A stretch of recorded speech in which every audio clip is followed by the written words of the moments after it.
Sunrise countdown arc में finally वो point आ चुका है जहां पर मुजान किबुत्सुजी की डेथ होने वाली है और आज की हमारी इस वीडियो में मैं पूरी फाइट को कवर कर लूंगा। टाइम वेस्ट किए शुरू करते हैं the legendary battle of Muzan and Hashiras.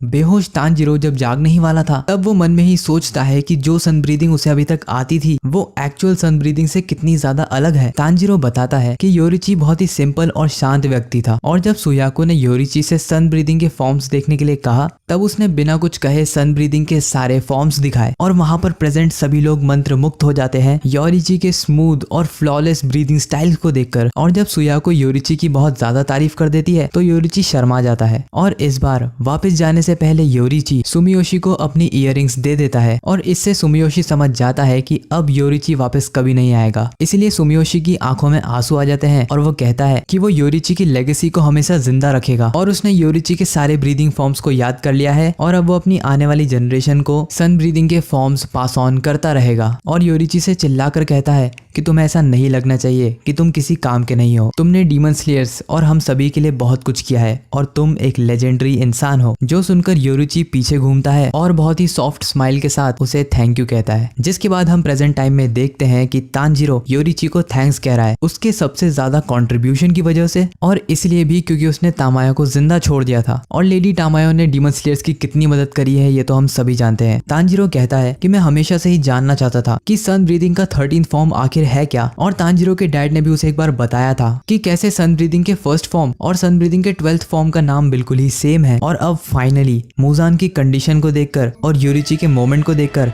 मैं समझ चुका हूँ कि सन ब्रीदिंग का 13th फॉर्म और कुछ नहीं बल्कि सभी 12th फॉर्म्स का एक ही सीक्वेंस में रिपीटेड एक्शन है सन ब्रीदिंग का 13th फॉर्म। और तानजीरो ये भी समझ चुका था कि अगर उसने सन ब्रीदिंग में से सारे अननेसेसरी मोमेंट्स को हटा दिया तो वो परफेक्टली सन ब्रीदिंग को परफॉर्म कर पाएगा बिना थके। और ये चीज तानजीरो के डैड भी स्टेट कर चुके हैं। लेकिन इस टाइम पर तानजीरो पर बहुत ज्यादा ही प्रेशर था क्योंकि सारे हाशिरास घायल हैं और तानजीरो अकेला है बिना किसी बैकअप के। साथ ही अगर मुजान लड़ने की जगह भाग जाता है जैसा कि उसने पहले किया था तो भी तानजीरो उसे रोक नहीं पाएगा क्योंकि योरिची खुद नहीं रोक पाया। और तानजीरो सोचता है कि मैं वो काम कैसे कर पाऊंगा जो कि ग्रेट योरिची खुद नहीं कर पाया। लेकिन इतने इंपॉर्टेंट टाइम पर वो डिमोटिवेट नहीं हो सकता इसलिए वो रेन गोकू की बातें याद करता है और खुद से कहता है सेट योर हार्ट अब्लेज। और इंस्टेंटली तानजीरो मुजान पर हमला कर देता है। तानजीरो के इतने फास्ट मूवमेंट्स और सन ब्रीदिंग को देखकर मुजान को योरिची की याद आती है और मुजान योरिची से बहुत ज्यादा ही नफरत करता है साथ ही उससे डरता भी है। इसलिए वो तानजीरो को अपने पास बिल्कुल नहीं आने देता और अपने टेंटिकल से इतने ज्यादा रैंडम अटैक करता है कि आसपास की जमीन फट जाती है। जिसके बाद तानजीरो सभी सन ब्रीदिंग के 12th फॉर्म को एक पैटर्न में अरेंज करता है और मुजान पर लॉन्च करता है सन ब्रीदिंग का 13th फॉर्म। लेकिन इससे पहले तानजीरो ये कर पाता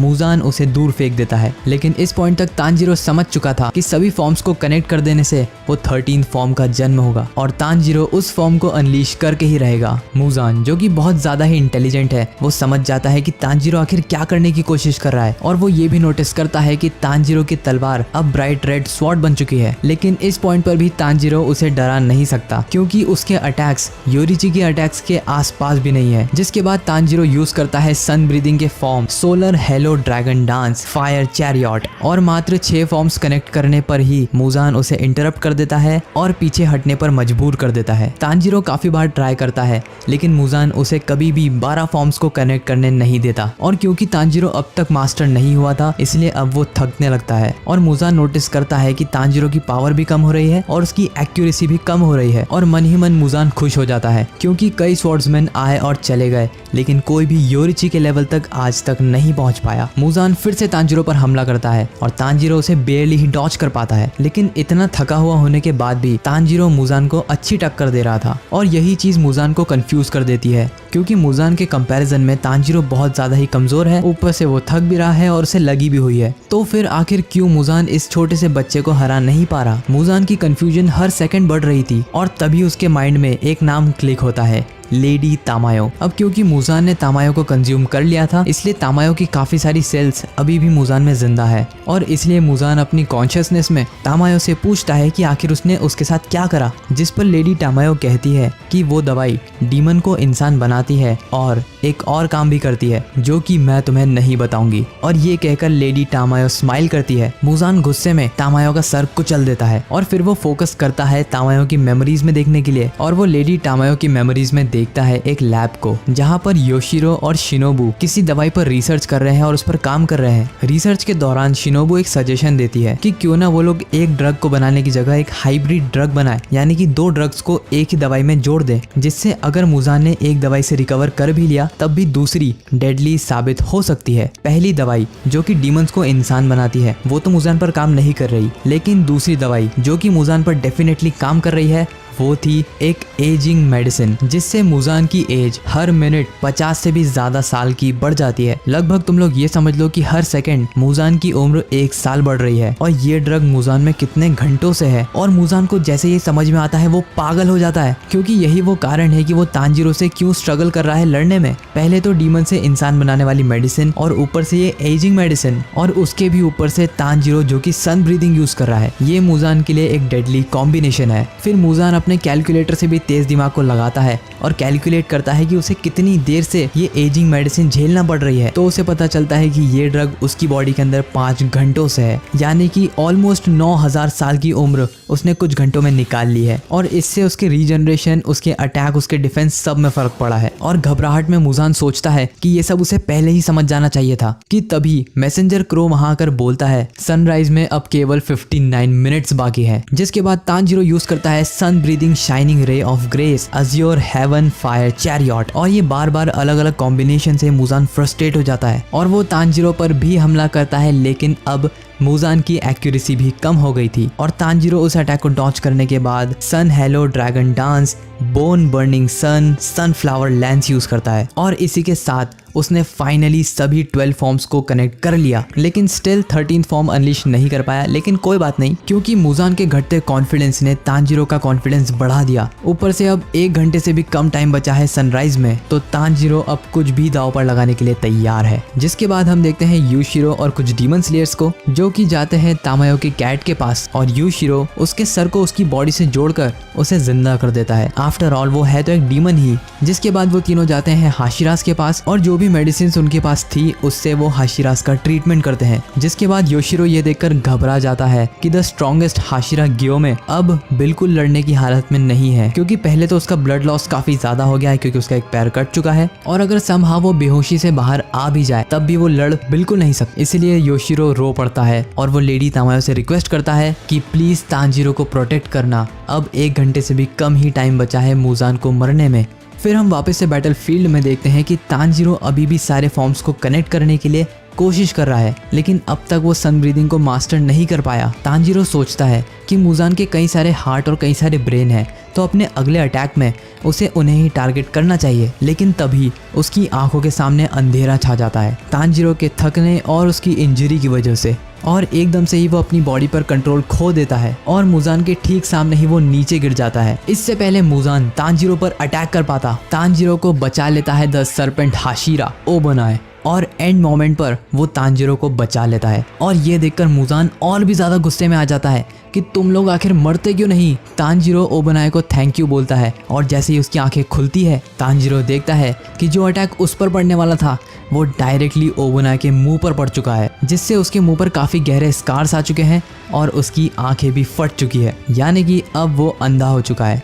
और ये देखकर तांजीरो की जान ही निकल जाती है। लेकिन ओबनाए तांजीरो को शांत करवाता है क्योंकि उसकी आंखों का चले जाना उसके लिए कोई बड़ी बात नहीं है। पहले ही ओबनाए को उसकी एक आंख से ना के बराबर ही दिखाई देता था और ऊपर से ओबनाए के पास उसका स्नेक भी है जो कि उसे डायरेक्शन दिखाने में मदद कर सकता है। बाय द वे ओबनाए की स्नेक को स्नेक बोलना ठीक नहीं रहेगा, इसलिए उसका नाम है काबुरा मारू। और काबुरा मारू के होने से ओबोनॉय इतना ज्यादा अफेक्ट नहीं होगा ब्लाइंड होने से। ओबोनॉय तांजीरो को एक सेफ जगह छोड़कर फिर से मुजान से लड़ने चला जाता है, लेकिन इस बार मुजान बहुत गुस्से में था और वो ओबोनॉय को पूरी तरीके से मार देना चाहता था। इसलिए वो हवा में छलांग लगाता है और ओबोनॉय पर हमला करता है, लेकिन अपने असिस्टेंट की मदद से ओबोनॉय उस अटैक को डॉच कर लेता है और तांजीरो भी अब बैटल का हिस्सा बनता है और मुजान पर हमला कर देता है। मुजान नोटिस करता है कि ओबोनॉय का सांप उसकी मदद कर रहा है मुजान के अटैक्स डॉच करने में और स्नेक जैसा छोटा क्रिएचर उसके अटैक्स को पढ़ सकता है। ये सोचकर ही मुजान गुस्से में आ जाता है, जिसके बाद तांजीरो और ओबोनॉय कॉम्बिनेशन अटैक करते हैं मुजान पर और मुजान को समझ ही नहीं आ रहा था कि वो दो घायल लोगों को भी नहीं मार पा रहा है। तांजीरो और ओबोनॉय दोनों ने ही नोटिस कर लिया था कि मुजान अब कमजोर हो रहा है और ऐसा हो रहा था एजिंग मेडिसिन की वजह से। लेकिन तभी तांजीरो नोटिस करता है कि मुजान की बॉडी का कलर बदल चुका है और एकदम से उसकी बॉडी पर कई सारे पुराने स्कार्स अपीयर होते हैं, जिसे देखकर मुजान खुद शॉक्ड रह जाता है। मुजान को याद आता है कि ये वो निशान है जो कि योरिची ने उसे दिए थे, जिससे मुजान जैसा रीजनरेशन का गॉड भी आज तक रिकवर नहीं कर पाया है। और तांजीरो सोचता है कि ये योरिची का कोई साइन है और समझ जाता है कि अब उसे इन्हीं जगह पर अटैक करना है, जिससे नॉर्मल डैमेज भी डबल हो जाएगा। जिसके बाद मुजान को याद आता है कि कैसे उसे लग रहा था कि योरिची बहुत ही कमजोर है जब वो दोनों पहली बार मिले थे, क्योंकि योरिची के मन में कोई इंटेंशन थी ही नहीं मुजान को मारने की, या यूं कह लो मुजान भी योरिची को समझ नहीं पाया। मुजान कहता है कि मैं तो सिर्फ नाम का मॉन्स्टर हूँ, असली मॉन्स्टर तो योरिची था। बिना किसी इंटेंशन के एकदम से ही योरिची ने मुजान पर हमला कर दिया और कौन सोच सकता था कि एक नॉर्मल डीमन स्लेयर इतना पावरफुल होगा। अब तांजीरो रैंडमली मुजान पर हमला नहीं कर रहा था, अब वो सिर्फ उन्हीं स्कार्स पर हमला कर रहा था जो कि मुजान की बॉडी पर ऑलरेडी है, क्योंकि जहां जहां वो स्कार्स हैं वहीं पर मुजान के ब्रेन और हार्ट है और इससे तांजीरो उसके ऑर्गन्स पर डायरेक्टली हमला कर पाएगा। फिर तांजीरो सोचता है कि ओबोनॉय की मदद करने के लिए वो योशिरो की सील ओबोनॉय को दे देगा, जिससे ओबोनॉय को भी थोड़ा एडवांटेज मिले। और तभी वहां पर मैसेंजर क्रो आ जाता है, ये कहते हुए कि सिर्फ 40 मिनट बचे हैं सनराइज में। और ये सुनते ही इंस्टेंटली मुजान वहां से भाग निकलता है, जिससे तांजीरो और ओबोनॉय दोनों ही शॉक हो जाते हैं। जितनी तेज हो सके मुजान उतनी तेज भागने की कोशिश करता है और अब तांजीरो भी उसका पीछा करने लगता है। हम देखते हैं कि मुजान डीमन स्लेयर्स की लाशों पर से पैर रखते हुए निकल जाता है और डीमन स्लेयर्स की ऑलरेडी मरी लाश को भी काट देता है, जो देखकर तांजीरो और भी गुस्से में आ जाता है। फिर वो नीचे पड़ी तलवारों को उठाकर मुजान की तरफ फेंकता है, लेकिन मुजान उन सभी तलवारों को तोड़ देता है और एकदम से ही ओबोनॉय ऊपर से आता है और मुजान के गले पर डायरेक्टली हमला कर देता है। और मुजान, जिसने ये एक्सपेक्ट बिल्कुल नहीं करा था, वो पूरी तरीके से शॉक्ड रह जाता है। और इससे पहले मुजान ओबोनॉय पर हमला कर पाता, तांजीरो वहां पर पहुंचकर मुजान के सारे टेंटिकल्स को काट देता है। जिसके बाद तांजीरो ओबोनॉय को यूशिरो की सील्स देता है और ओबोनॉय का स्नेक उन्हें कैच कर लेता है। दो सील्स में से एक सील ओबोनॉय हाथों हाथ लगा लेता है और उस लोकेशन से गायब हो जाता है और इनविजिबल होकर ही ओबोनॉय मुजान पर हमला करता है। और इस सब चीजों से परेशान होकर मुजान अब और भी ज्यादा कमजोर होने लगता है। जिसके बाद हम देखते हैं नेजुको को, जो कि सिटी के जस्ट बाहर खड़ी थी जहां पर ये बैटल हो रहा था। उसके बाद फिर हम लोग देखते हैं नेजुको का फेस, लेकिन इस पॉइंट तक नेजुको आधी इंसान बन चुकी थी। जिसके बाद नेजुको को आता है फ्लैशबैक। उसे याद आता है कि कैसे उस दिन मुजान ने उनके घर पर हमला कर दिया था। मुजान सभी फैमिली मेंबर्स पर हमला करता है और अपने हर अटैक में अपने ब्लड का एक छोटा सा हिस्सा सबकी बॉडी में डाल देता है। लेकिन मुजान को लगता है सभी फैमिली मेंबर्स मारे गए और कोई भी उसके ब्लड को सर्वाइव नहीं कर पाया और डिसअपॉइंट होकर मुजान वहां से चला जाता है। जिसके बाद वहां पर पहुंचता है तांजीरो और डीमन स्लेयर का सीजन 1 शुरू होता है। एक ही झटके में नेजुको को वो सारे इवेंट्स याद आ रहे थे जो कि इस पॉइंट तक स्टोरी में हुए हैं। जिन भी लोगों से वो मिली है, जो भी लोग अब उसकी फैमिली बन चुके थे, सभी लोग नेजुको को याद आते हैं। नेजुको उन मेमोरीज में खो जाती है जो कि अभी तक स्टोरी में हुई थी और तभी तांजीरो नेजुको के लिए अपना हाथ बढ़ाता है और इंस्टेंटली नेजुको पूरी तरीके से हील हो जाती है और एक डीमन से इंसान बन जाती है, ये कहते हुए कि मैं हूँ कामाडो नेजुको। फिर हमें वापस ले जाया जाता है बैटलफील्ड की ओर, जहाँ पर मुजान अब पहले से भी ज्यादा गुस्से में है, क्योंकि मुजान फील कर पा रहा था कि बाकी के हाशिराज धीरे धीरे ठीक हो रहे हैं। मुजान कहता है कि इनमें से एक भी इंडिविजुअल मुझे छू भी नहीं पाता, लेकिन इनका टीम वर्क इतना स्ट्रांग है कि एक के बाद एक कोई ना कोई हंटर मुजान को बिजी रखता है और इतने में बाकी रिकवर हो जाते हैं। लेकिन अब मैं और ज्यादा बर्दाश्त नहीं कर सकता और मुजान कहता है कि अब टाइम आ चुका है सभी को खत्म करने का। और उसी टाइम मैसेंजर क्रो अनाउंस करता है कि सनराइज होने में सिर्फ 35 मिनट्स बचे हैं, जिसके बाद मुजान यूज करता है उसका ट्रम्प कार्ड खुद के छोटे छोटे पीसेस करके वहां से भाग निकलने का। और इंस्टेंटली तांजीरो समझ जाता है कि मुजान आखिर क्या करने वाला है और वो इस बात के लिए ओबोनोए को भी इन्फॉर्म करता है। लेकिन अगर ये दोनों हाशिराज अपना बेस्ट भी दें तब भी ये मुजान को नहीं रोक पाएंगे। लेकिन तभी मुजान नोटिस करता है कि वो खुद को स्प्लिट कर ही नहीं पा रहा और जल्दी से समझ जाता है कि ये भी मिस तामायो की ही करनी है। और इस बात से मुजान और भी ज्यादा गुस्सा हो जाता है। लेकिन इससे पहले मुजान अपना गुस्सा डीमन स्लेयर्स पर निकाल पाता,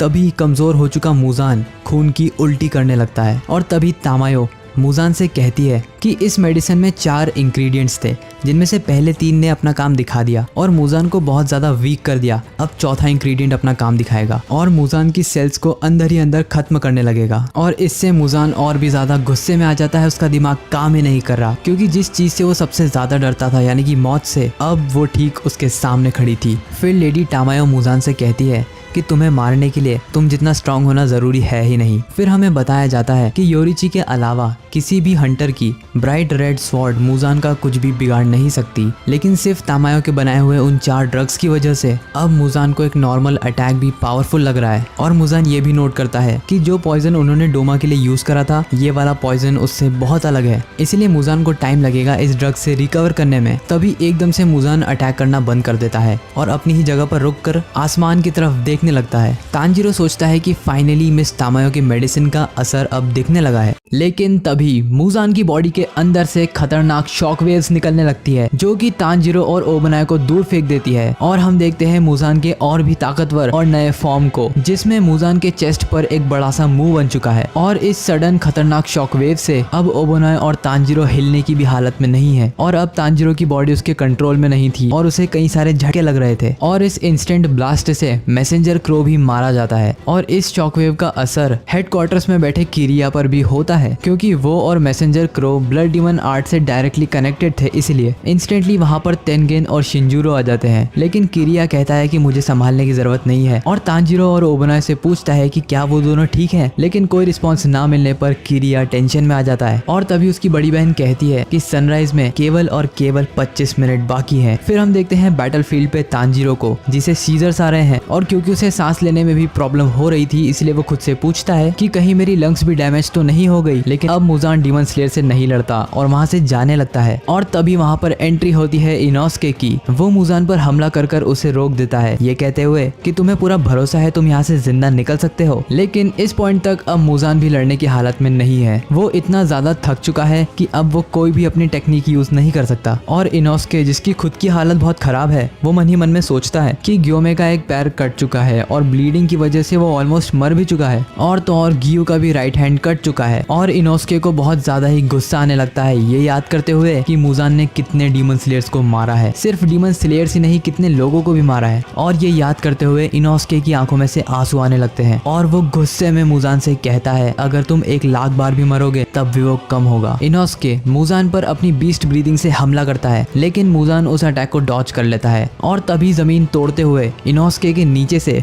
मुजान की एक टेंटिकल बाहर निकलती है और मुजान इनोस्के को पकड़ लेता है। तांजीरो, जो कि ये सब देख रहा था, वो पूरी कोशिश करता है उठ के खड़े होने की, लेकिन नहीं हो पाता। और तभी वहां पर एंट्री होती है थंडर ब्रेथ यूजर जेनित्सु की, और थंडर ब्रीदिंग की मदद से वो इनोस्के को बचा लेता है। और वो चिल्लाते हुए तांजीरो से कहता है कि मुजान को मारने के इतने क्लोज आकर तुम मर नहीं सकते। नेजुको भी जल्द ही इंसान बन जाएगी और हम सब अपनी पुरानी लाइफ में वापस चले जाएंगे। तभी मुजान अपने टेंटिकल से जेनित्सु को बिल्डिंग में फेंक देता है, लेकिन इनोस्के उसे भी बचा लेता है। लेकिन मुजान उसे भी बिल्डिंग में फेंक देता है। तांजीरो सोचता है कि वो शॉकवेव शायद कोई ब्लड डीमन आर्ट होगा और वो तांजीरो के नर्वस सिस्टम को कंफ्यूज कर रहा है, इसीलिए वो अपनी ब्राइट रेड स्वॉर्ड को अपनी ही बॉडी में घुसा लेता है, इस उम्मीद में कि कम से कम वो मुजान से लड़ तो पाए। फिर मुजान देखता है कि जेनित्सु और इनोस्के अभी भी मरे नहीं हैं और उठकर खड़े हो रहे हैं। और ये देखकर मुजान फ्रस्ट्रेट हो जाता है, क्योंकि ये डीमन स्लेयर्स तो मरने का नाम ही नहीं ले रहे। और वहीं दूसरी तरफ से गियोमे और गियू दोनों उठकर बहुत ही बेकार हालत में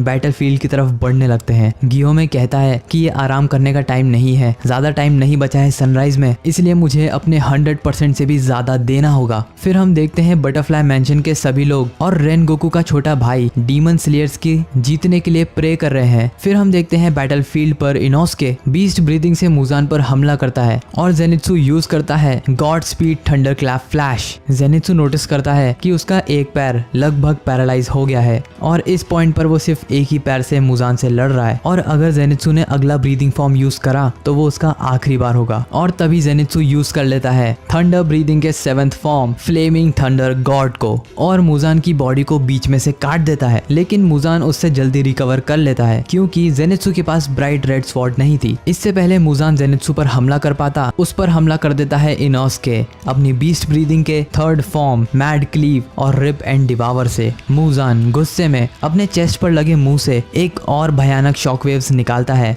पर पहले से कमजोर। लेकिन इससे पहले इनोस्के को ज्यादा चोट लगती, वहां पर एंट्री हो जाती है तानजीरो की, जो कि यूज करता है सन ब्रीदिंग के बोन बर्निंग सन को और वो सन ब्रीदिंग से कंटिन्यूअसली मुजान पर हमला करने लगता है। जिसके बाद वो यूज करता है सन ब्रीदिंग के शाइनिंग रे ऑफ ग्रेस। जिसके बाद तानजीरो यूज करता है सोलर हेलो डांस। लेकिन इससे पहले वो और सन ब्रीदिंग परफॉर्म कर पाता, तानजीरो को खून की खांसी आने लगती है। लेकिन इससे पहले मुजान कमजोर हो चुके तानजीरो पर हमला कर पाता, वहां पर आ जाता है इनोस्के और अपनी बीस्ट ब्रीदिंग से वो तानजीरो को बचा लेता है। और जेनित्सु जो कि कुछ भी नहीं कर रहा था, वो अपने लेट मास्टर से कहता है कि प्लीज मेरी मदद कीजिए ताकि मैं फाइट को कंटिन्यू रख सकूं। और थंडर क्लैप का यूज करके जेनित्सु फिर से मुजान पर हमला करता है और इससे मुजान को चोट भी लगती है, लेकिन ये जेनित्सु का बेस्ट नहीं था। और तभी तानजीरो और इनोस्के अपनी ब्रीदिंग फॉर्म्स को एक साथ कंबाइन करते हैं और मुजान पर हमला करते हैं मैड क्लीव्स और वॉल्ट से। मुजान इनोस्के को तो दूर फेंक देता है, लेकिन तानजीरो अभी भी उससे फाइट कंटिन्यू रखता है और तानजीरो यूज करता है सन ब्रीदिंग सेटिंग सन। तभी जेनित्सु मुजान पर हमला करता है थंडर ब्रीदिंग के 1st form thunder clap and flash से, लेकिन मुजान जेनित्सु की बॉडी पर बहुत ही गहरा कट मार देता है और जेनित्सु ने जानबूझकर करा था ताकि वो तानजीरो के लिए मुजान को बिजी कर सके और होता भी वैसा ही है। तानजीरो यूज करता है sun breathing solar halo dragon dance और इस अटैक से तानजीरो मुजान को दीवार में धकेल देता है और अपनी तलवार को मुजान के चेस्ट में डालकर उसे दीवार के अगेंस्ट पिल कर देता है। तभी हम देखते हैं मित्सुरी को, जो कि मुजान का हाथ पकड़ती है और अपनी पूरी ताकत लगाकर उसका हाथ उखाड़ देती है और ऐसा करने से मित्सुरी का भी हाथ कट जाता है। तभी वहां पर एंट्री होती है सानेमी की, जो कि विंड ब्रीदिंग से मुजान का दूसरा हाथ भी काट देता है। और तभी हम देखते हैं एक भयानक सीन, जब मुजान के चेस्ट पर लगा वो मुंह पूरी तरीके से खुल जाता है और तानजीरो को खा लेता है। लेकिन तभी वहां ओ बनाया जाता है और खुद मुजान की बाइट का शिकार हो जाता है। और तभी मुजान की नजर पड़ती है पहाड़ियों की तरफ और हम सभी देख सकते हैं कि सनराइज फाइनली होने लगा है। और ये देखने मात्र से मुजान पागल हो जाता है और अपनी जितनी भी बची ताकत थी सभी लगाकर एक और शॉकवेव छोड़ता है, जिससे सानेमी और ओबनाए दूर फेंक दिए जाते हैं और तानजीरो का लेफ्ट आर्म भी फट जाता है। लेकिन अपनी सारी ताकत एकजुट कर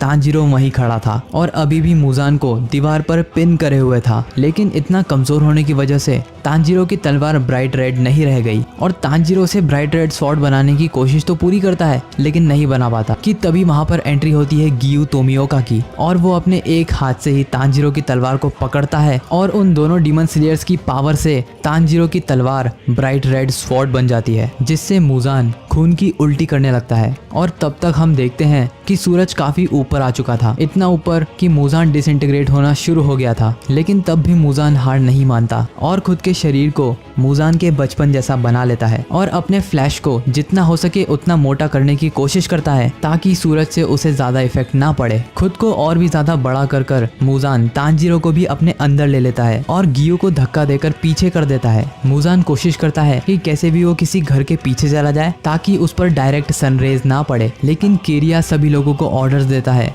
कि ये आखिरी बार है, बस थोड़ी देर मुजान को और रोक कर रख लो, फिर हमेशा के लिए मुजान का चैप्टर क्लोज हो जाएगा। जिस पर lower rank demon slayers buildings पर से भारी चीजें फेंकते हैं ताकि वो मुजान को रोक सके, लेकिन मुजान फिर भी नहीं रुकता और कुछ ककुशीज भी 4 व्हीलर गाड़ियों में बैठकर मुजान पर हमला करते हैं, लेकिन मुजान कार्स को तोड़ देता है और आगे बढ़ने लगता है। लेकिन कुछ ककुशीज ट्रेन के डब्बों को मुजान के सामने रखकर उसका रास्ता ब्लॉक कर देते हैं और मुजान बस उन लोगों को भी मारने ही वाला था कि तभी वहां पर आ जाता है विंड हाशिरा और अपने विंड ब्रीदिंग के 9th फॉर्म स्कैंडा टाइफून से मुजान के हाथों को काट देता है, लेकिन फिर भी मुजान हार नहीं मानता और ट्रेन के ऊपर चढ़कर उस पार जाने की कोशिश करता है। लेकिन तभी वहाँ पर गियोमे आ जाता है और अपनी चेन्स को मुजान के गले में डालकर पीछे की तरफ खींच लेता है। लेकिन मुजान भी अपनी सारी ताकत लगा रहा था। तभी गियोमे के पीछे कई सारे ककुशीज आ जाते हैं और सभी अपनी ताकत लगाकर मुजान को फाइनली नीचे गिरा देते हैं। और किरिया ओबियाशिकी जोर से चिल्लाता है कि अब तुझे कोई भी नहीं बचा सकता मुजान। लेकिन फिर भी मुजान हार नहीं मानता और अपनी आधी जली हुई बॉडी के साथ ही जमीन को खोदने लगता है और उसके नीचे जाकर सनलाइट से बचने की कोशिश करता है। तभी वहाँ पर एंट्री होती है गियू की और वो यूज करता है वाटर ब्रीदिंग के 10th form the dragon of change को, और सानेमी यूज करता है विंड ब्रीदिंग के 5th फॉर्म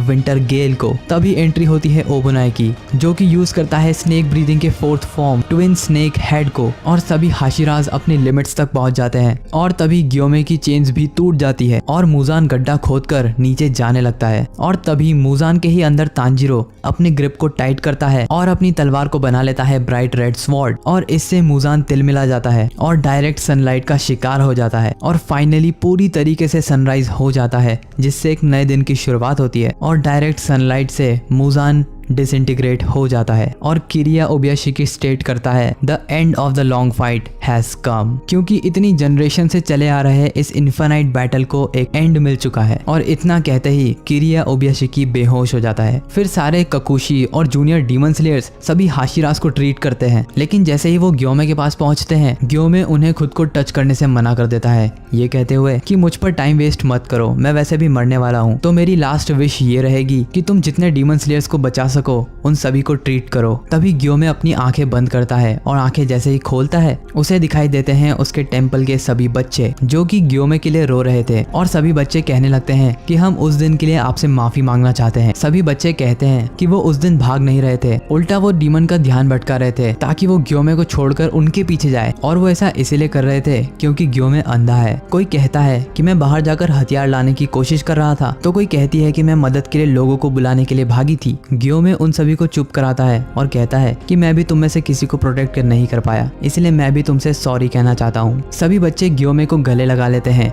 ये कहते हुए कि उसे माफी मांगने की जरूरत नहीं। और इसी के साथ गियोमे उन सभी बच्चों के साथ आफ्टर लाइफ में चला जाता है। और गियोमे की मुंह पर आई स्माइल से सभी समझ जाते हैं कि गियोमे की मौत हो चुकी है। जिसके बाद हम देखते हैं मित्सुरी को, जिसकी आंखें खुलती है और वो ओबोनाई की गोद में थी। मित्सुरी ओबोनाई से पूछती है कि क्या हम लोग जीत गए, जिस पर ओबोनाई कहता है कि हाँ हम लोग जीत गए हैं और मुजान किबुत्सुजी मारा जा चुका है। जिसे सुनकर मित्सुरी खुश तो होती है, लेकिन वो ये भी बताती है कि अब उसे कुछ भी फील नहीं हो रहा और अब वो जल्दी ही मरने वाली है। जिस पर ओबोनाई जवाब देता है कि वो भी मरने ही वाला है और अब मित्सुरी अकेली नहीं मरेगी। थोड़ी देर शांत रहने के बाद मित्सुरी कहती है कि वो नहीं चाहती ओबोनाई मारा जाए, जिसे सुनकर मित्सुरी बिल्कुल खुश नहीं होती है और मित्सुरी ओबोनाई से माफी भी मांगती है क्योंकि फाइट में वो ज्यादा कुछ काम आई नहीं। जिस पर ओबोनाई कहता है कि मित्सुरी के बिना वो ये फाइट नहीं जीत पाते, और ओबोनाई याद दिलाता है जब मित्सुरी और वो पहली बार मेंशन में मिले थे, क्योंकि मित्सुरी रास्ता भटक गई थी और उसने ओबोनाई से रास्ता पूछा था। ओबोनाई कहता है कि ऐसा बिल्कुल नहीं हुआ था, उल्टा उस दिन मित्सुरी ने उसे रास्ता दिखाया था, क्योंकि खुद ओबोनाई भी नया था और वो रास्ता भूल गया था। ओबोनाई कहता है कि जब लोग हाशिरा बनते हैं तब उनके नेचर में बहुत बदलाव आ जाता है, लेकिन तुम हाशिरा बनने के बाद भी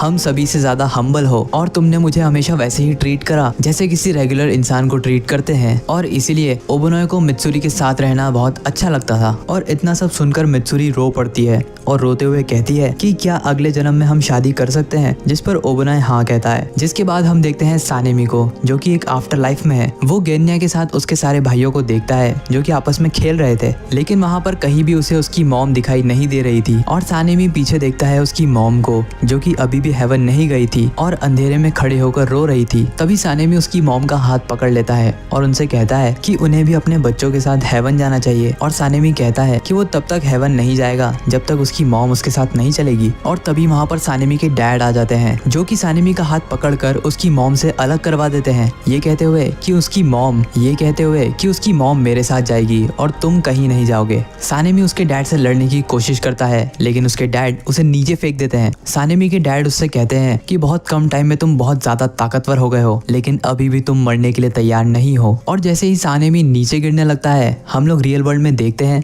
कि सानेमी की आंखें खुल जाती है और सभी डीमन स्लेयर्स उसे देखकर काफी खुश होते हैं। इसके बाद हम देखते हैं इनोस्के को, जो कि अब होश में आ चुका है और जो ककुशी उसे ट्रीट कर रहा था वो उसी को काट लेता है। जिसके बाद हम देखते हैं जेनित्सु को, जो कि होश में ही था लेकिन उसकी हालत बहुत खराब हो चुकी थी और वो ककुशी से कहता है कि अगर मैं मारा जाऊं तो मेरी वाइफ नेजुको को बता देना कि मैं उसे बहुत पसंद करता था। जिस पर ककुशी कहता है कि नेजुको तुम्हारी वाइफ नहीं है। जिसके बाद हम देखते हैं गियू को, जो कि उठ चुका है और ढूंढ रहा है तांजीरो को। जैसे ही उसकी नजर पड़ती है तांजीरो पर, वो देखता है कि तांजीरो अपने घुटनों पर बैठा है। उसका एक पूरा हाथ उसकी बॉडी से अलग हो चुका है और उसके एक हाथ में टूटी हुई तलवार है और तांजीरो पूरी तरीके से खून में कवर्ड है। ये देखकर गियोमे की आंखों में आंसू आ जाते हैं। उसके दिमाग में वो सभी मेमोरीज आने लगती है जो भी तांजीरो से रिलेटेड थी। वो तांजीरो के सामने आता है और घुटनों पर बैठकर रोने लगता है। गियू तांजीरो का हाथ पकड़ता है और उससे माफी मांगता है कि वो तांजीरो को नहीं बचा पाया और खुद को कोसते हुए बोलता है कि हमेशा गियू ही एंड में बच जाता है। और वो ऐसा इसीलिए कहता है क्योंकि उसके साथ पहले भी ऐसा कई बार हो चुका है। और अगर तुम्हें डीमन स्लेयर का फर्स्ट सीजन याद हो तो वहाँ भी हमें पता चला था कि माकितो की मौत हो गई थी